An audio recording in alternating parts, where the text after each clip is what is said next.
I-deliver na po itong papuntang Cagayan kay John RJ Kentapay. Yan na po, Sir RJ, ang inyong manok. Dadalhin na po. Tatagpo sa Latex, Quezon City.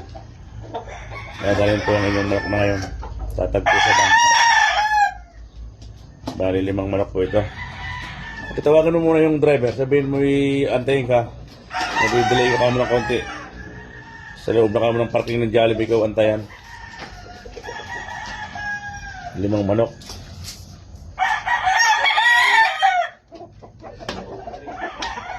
Kaya may ikaw magdadala ng mga manok na ito. Puntang Cagayan.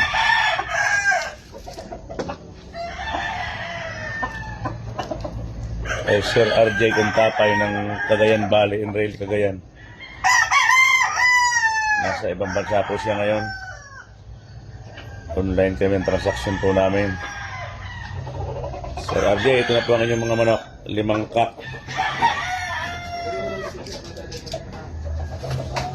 Sana mo na lang ako sa kayo magkatagpo.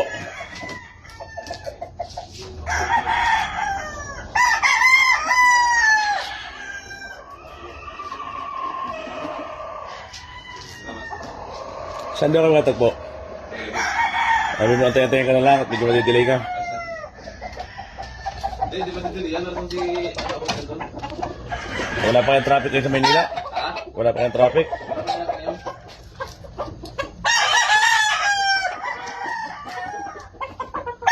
Yung driver na mas manamba ng kausap mo? Nag-pick up na siya. Latex.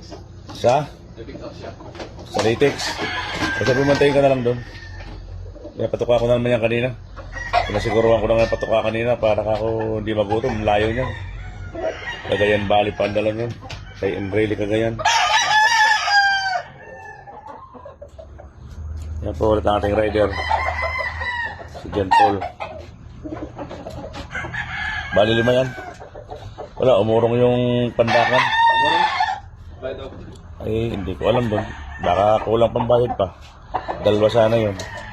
Meron naman isang taga-Juan, barat naman. Taga binabarat ako. Taga Las Piñas. Ayan po, palis na po dito ang inyong manok.